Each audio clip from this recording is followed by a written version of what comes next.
Have you ever felt like you're doing everything right? I mean, you're smart, you work hard, you're a good person, but you're still getting overlooked? Well, today, we're going to dive into a pretty provocative idea from our source material. What if the rules you've been taught about fairness and success are the very things holding you back? So let me just ask you, straight up, do you play by the rules? It seems like a simple question, right? But the philosophy we're exploring today argues that the very idea of a fair set of rules, well, that's a psychological trap. And this quote, this really just hits you, doesn't it? The source is basically saying that you've been conditioned to be nice, to wait your turn, to expect people to play fair in a game where the other players are being strategic, taking what they want and rewriting the rules to benefit themselves. Okay, let's get into it. This whole concept of the unfair game. And we're not talking about bad luck or random chance here. We're talking about a system that the source claims is fundamentally and intentionally rigged. Here's the crucial point, the part that's kind of tough to swallow. The world, as described in our source, doesn't actually reward good intentions or noble character. No, it rewards influence. It respects a strong presence. It rewards what the source calls psychological dominance. So just think about what that really means for a second. Every single time you're waiting for someone to treat you fairly, someone else is just taking what you want. Every time you expect someone to be decent and return the favor, a manipulator is exploiting your predictable, fair behavior. It puts the well-intentioned person at a constant, massive disadvantage. So, you might be asking, okay, if the game is rigged, how the heck do you learn to play? Well, the source points us way back, like 500 years back, to Renaissance Italy and what it calls the Machiavellian mindset. And that man was Niccolo Machiavelli. Now, he was surrounded by all this political intrigue and betrayal. So he didn't write about how the world should be. He wrote an operating manual for how it actually is. He basically decoded the real rules of human psychology and power. Whoa, okay, that sounds really intense, I know, but the source is quick to clarify this isn't about physical violence, it's about psychological warfare.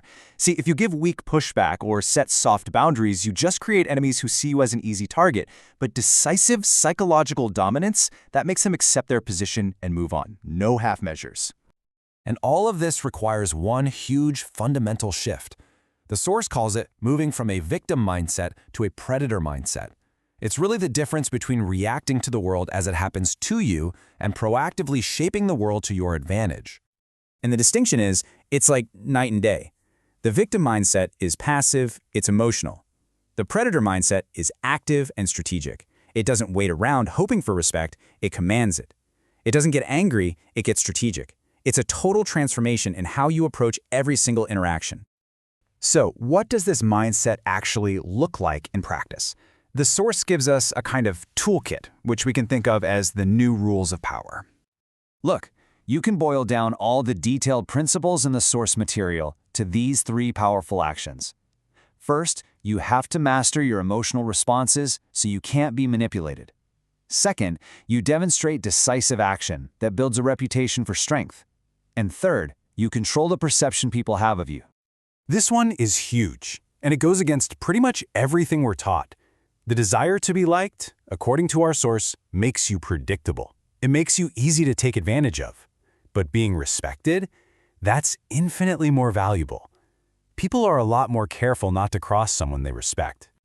And this is what that likable person looks like in the real world. You know this person. They prioritize everyone else's comfort over their own interests. They avoid conflict at all costs. And in doing that, they're basically setting up a giant flare that says, my boundaries are flexible. Now contrast that with the dominant person. They prioritize their own interests. They address disrespect immediately and decisively. Their presence is something to be earned, not just given away.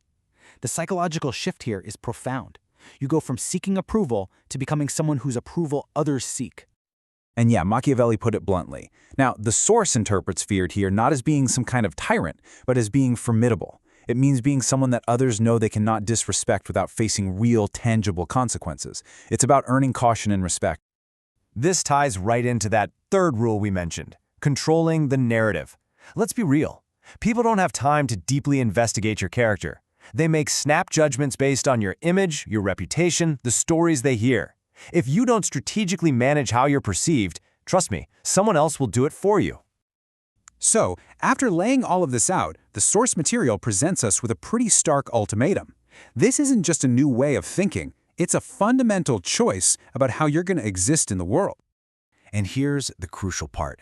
This isn't some abstract theory. It's framed as the reality of daily human interaction.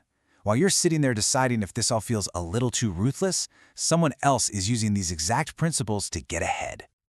And this is the final, chilling warning from the source. The choice isn't whether or not to play the game. The game is already being played, all around you. The only choice you have is whether you will be a player or just a piece on the board. And so we're left with this one final, provocative question. It suggests that niceness without psychological strength is just weakness. The choice, it argues, is yours. But while you're deciding, others are already playing.